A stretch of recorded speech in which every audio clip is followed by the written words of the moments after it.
Hi, I'm Lisa Ryan. This video is about going through adversity of any sort and coming out the other side with something of value. That sounds maybe too good to be true, but this is always possible. If I have to go through something difficult, I want to take anything good I can out of it. I know that difficult times are opportunities to learn. I'm going to go through it anyway, so why not look for the gold when passing through? I don't want to miss it. Some people come out of adversity with anger, unforgiveness, or bitterness. That's not what I want for myself, and it isn't what you want either. We want to mine the gold because gold is valuable. I heard a comedian say once, "Why can't we just learn by and grow by playing tennis?" I thought, exactly. Why is hardship so often the path to wisdom? But it's clear that all of our world's famous humanitarians have been through fire to become who they became. I'm thinking of Nelson Mandela, Mother Teresa, Martin Luther King Jr., Mahatma Gandhi, Abraham Lincoln, and the list goes on. These people possessed great wisdom and because of it impacted our world in great ways. If you are a person, especially a young person, and you don't spend time actively seeking wisdom, then think about what wisdom is. Wisdom goes beyond the reasoning and problem solving of intelligence. It offers a deeper comprehension of human nature, moral principles, and the long-term consequences of our actions. If we are wise, if we act with wisdom, we will avoid a lot of pain and hardship, plus we'll have a much better chance of achieving our goals. With good goals, the world and those around us will benefit. Wisdom is our friend, for sure. Everyone encounters disappointments, and many of us have encountered worse. Loss of health, the death of a loved one, marital separation or divorce, a wayward child, imprisonment, losing a job, great financial loss or difficulty, betrayal, and the list continues. When we are faced with what feels like disaster, we must remember that we still have choices to make and no one can make them for us. No one can force us to think about our situation in a certain way. Deciding on the perspective we take is pivotal because how we think is what makes or breaks us. Sometimes we are at a loss for finding a good perspective. This is when we need help. If we want out of pain, then finding the most helpful perspective is critical. If we want to nurse our pain and make it worse, then we're free to sink into self-pity and indulge any thought. We pick.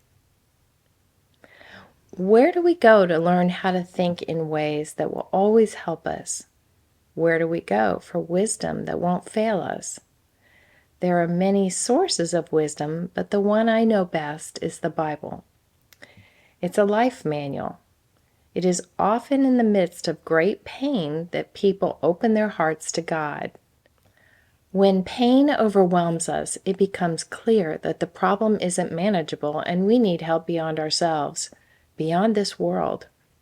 Please know that seeking help from others and giving help to others is how it's supposed to be. The currency exchanged is love. We weren't designed to live in isolation. We weren't designed to live without God. All right, think of a situation, problem, or loss that's been significant. Ask yourself, what did I learn from it? If your answer is angry, sarcastic, or bitter, then it's time to shift gears. I'll give you an example. Your fiancé has broken off the engagement and is now dating someone else. If what you learned from this painful experience is that you can't trust anyone, relationships suck, and you'll never, ever let that happen again because you've erected a sky-high wall within yourself, your thoughts will keep you in pain. To find the gold in a situation like this, we must first run our thoughts through the litmus test of truth. The first thought here is you can't trust anyone. The thought is self-protective, and that's understandable. But if we stay with it long term, we will be embracing a self-harming lie. The truth is that this person we trusted let us down, big time. Presumably, we loved or still love the person who we were engaged to. Love doesn't demand something in return. If we want that person to be happy, then we will let them go, even if it hurts terribly. So far, this doesn't sound very golden, right? But the gold is right there. If we can learn that loving doesn't have conditions and that we can survive huge loss, then we've learned a lot. We have a new nugget of gold to place in our life bag. Let's say that the other person didn't leave in a respectful way, but rather really a hurtful way. Well, we can be grateful that we didn't marry someone who would and could be so calloused. Then we must ask ourselves the difficult question, is there something I could have noticed but didn't about my fiancé? Maybe we tend to go in relationships with our eyes a bit closed to what we don't want to see. In other words, maybe there were things we pretended not to know. There is probably a reason if we did do that, and we need to understand it. Getting our eyes opened in any situation that causes a jolt of pain is horrible, but what we can learn can be invaluable. One piece of gold that we can take out of any hard situation is compassion. When we hear that someone else experienced something like what we did, we usually find deeper compassion than we had before we experienced the same. If we learn to take loving care of ourselves because our heart has been broken, then we can heal from the event with a lovely golden skill set that we didn't possess before. We also learn how to endure difficult things. Over time, we will experience many losses.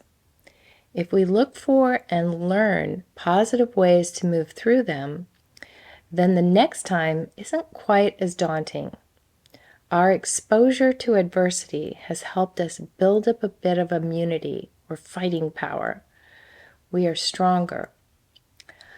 I want to point out that the strength I'm talking about is strength to love better and more fully, and not to become hard and hardened.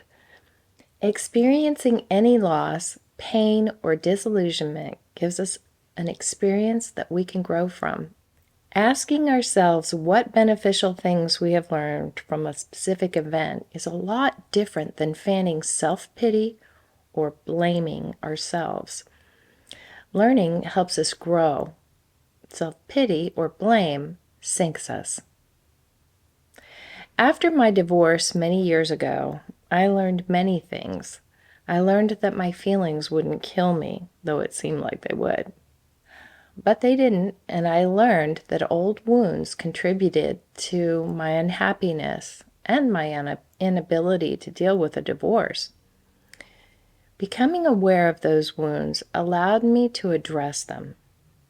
I learned that some things I attributed to my husband were really more about men in general. This insight was a great help to me, both personally and professionally. The pain I experienced at that time was so deep that I came to understand suicide better. If we are deeply depressed, our thinking can get so twisted that we think that we'd be doing the world a favor to exit it. I learned that I needed to be less self-centered and more generous. I also challenged myself to examine all my own behavior and not waste my energy on blame. and that includes self-blame. I learned that turning to God is a very good move. If you have listened to this video until now, I know you are a seeker of higher ground. Share this video with others. We all need inspiration. When I plan these videos, I ask God for help. I remind myself, too, of what I know. I don't do everything perfectly I talk about, but I do have a good trajectory. This is the best that any of us can do. When we miss our target, we get up and try again. If you've been deeply injured or shocked by adversity, I want to encourage you and tell you that not only can you survive it, but you can emerge more beautiful than before. You can transcend it. It is very important that you tell yourself the whole truth about whatever happened, not just the parts that fuel anger, blame, or self-pity. Think of what you have gained and learned. If you are alive, then you have purpose on this earth. Use the adversity to help you set your course in life. Use what you learned to help others. Rejoice in your survival and in your heart that seeks empowering truths. I celebrate you. That's all for now.